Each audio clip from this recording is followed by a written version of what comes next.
من 60% لكليه هندسه جامعه المنصوره. قصه صاحب لسه متعرف على قريب، حرفيا هو ده الشخص اللي يضرب بالمثل لاكتر شخص بذل مجهود. انا يعني حتى بعد ما دخلت طب واتعرفت عليه حسيت بجد ان انا ممكن اعمل حاجه اكتر من كده، لا انا في ايدي ابذل مجهود اكتر من كده.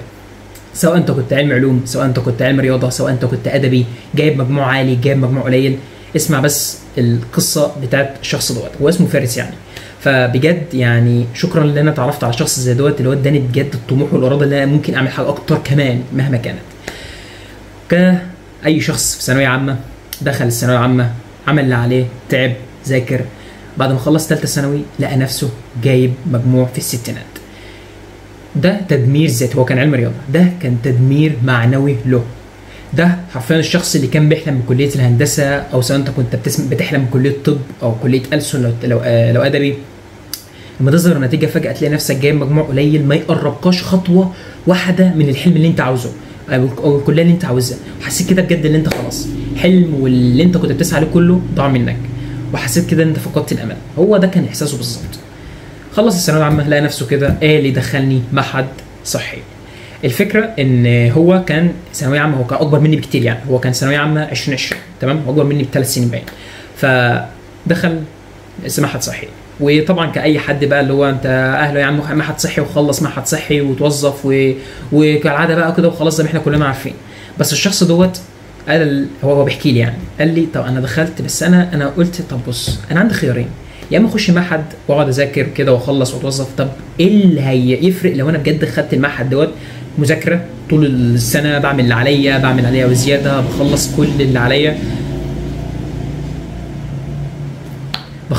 عليا اللي انا يعني حرفيا اللي اخده اذاكره وامتحن وكده، ايه اللي هيفرق؟ مفيش فرق. قال انا خدت السنتين دول معافره حرفيا. في اول سنه جبت 95% على ما اعتقد، السنه الثانيه قال انا جبت فوق ال 95%، بس مش فاكر الرقم بالظبط. يعني يعتبر جاب فوق يعني امتياز مرتفع في السنتين، وده حاجه حلوه جدا، وكان يعني يعتبر من اوائل الدفعه يعني. بعد ما خلص بقى كده ايه اللي حصل بعدها؟ قال انا كان سمعت حاجه اسمها اللي هو معادله، واسمها بقى اللي هو امتحان قدرات بقى، وامتحان امتحانات ثانويه عامه. يعني الموضوع طلع كبير جدا. قال لي انا امتحنت عن الثانويه العامه، منهج الثانويه العامه كله تاني، مع امتحان اي كيو ذكاء، مع امتحانات كتير بتدربك على امتحان الذكاء والتصرفات وهكذا، امتحانات كتيره جدا منها امتحانات ثانويه عامه كمان. انت تخيل انت الموضوع يعني بقى له سنتين مع سنه بيجهز للامتحان ده، فهمتني؟ يعني الموضوع صعب عليه قوي. بعد ما خلص كل الليله ديت كلها عمل معادله ودخل كليه هندسه جامعه المنصوره. انا لما سمعته، شخص قعد 4 سنين يعافر لحلمه، ثالثه ثانوي واولى وثانيه معهد، مع سنه تجهيزات للامتحانات واختبارات قدرات واختبارات ثانويه عامه تاني، 4 سنين. انا حسيت بجد اللي انا قاعد بعمل ايه؟ لا انا ممكن اخد كورس لغه، انا ممكن اعمل اي حاجه. والله ساعتها ما كنت عرفت عليه في ميكروباص عادي يعني.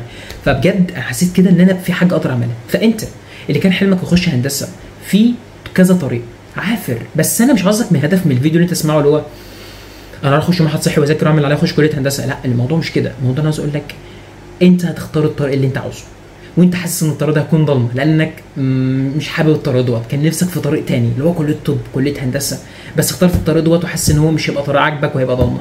ايه اللي هيفرق لو انت حطيت عليه شويه انوار، وحطيت في شجر وظبطته كده وفرشته كمان، يعني مفيش مشكله، ظبطت الطريق دوت عشان لما تيجي تبص وراك تلاقي جمال الطريق اللي انت سلكته، جمال الطريق اللي انت بجد حسيت. مع ان الناس كتير ممكن تنتقدك، انت في كليه كذا يا عم، انت في معهد كذا يا عم، بس انت خليت الطريق دوت لنفسك حاجه حلوه، حاجه فخوره بيها، وربنا هيرزقك. معهد صحي ناس تخش كليه هندسه، من معهد صحي ناس تخش تركيبات اسنان ويوصلوا كليه اسنان اللي هم كانوا عاوزها، كليه علوم، عارف ناس اقسم بالله كليه علوم ودخلوا كليه طب بشري، بس يكون عندك طاقه شويه، لان كليه علوم وطب بشري الموضوع بيكون محتاج باور بتاع نوبل او مجدي يعقوب، الموضوع بيكون تقيل شويه. في كذا طريق، في كذا حاجه، في كذا هدف، فهمتني؟ فخد بقى مني الحكمه اللي انا صراحه مألفها يعني. كل واحد هيختار الطريق بتاعه، ممكن الطريق يكون مش عاجبك، ممكن الطريق يكون عاجبك من الكليه اللي انت عاوزها، او طريق افترض ان هو الطريق الكليه انت ما انتش حاببها، تمام؟ ايه اللي هيفرق لو انت حطيت شويه انوار وحطيت شجر وجملت الطريق دوت على اكبر قدر ممكن؟ هل هيفرق عن انك لو سلكت الطريق كده وخلاص كده؟ مش هيفرق. كل اللي انت محتاج تذاكر سيكا، تعمل اللي عليك، يعني تخلي كده الطريق كده مليان احداث حلوه، من جبت مجموع حلو وهكذا، عشان لما تيجي تبص وراك تلاقي الطريق كله جميل، تعرف تلاقي بدايه الطريق بجد من النور اللي انت نورته في الطريق دوت، تلاقي بدايتك كانت فين. ربنا هيرزقك. هل هو لما كان دخل معهد صحي كان عنده نيه انه يخش كليه هندسه بعدين؟ لا، عشان كده ربنا رزقه، لانه حتى بعد ما رضي بقدر ربنا عمل اللي عليه. وانت اللي تخش طب بشري الموضوع مش له نهايه، في كورسات، في حاجات كتير.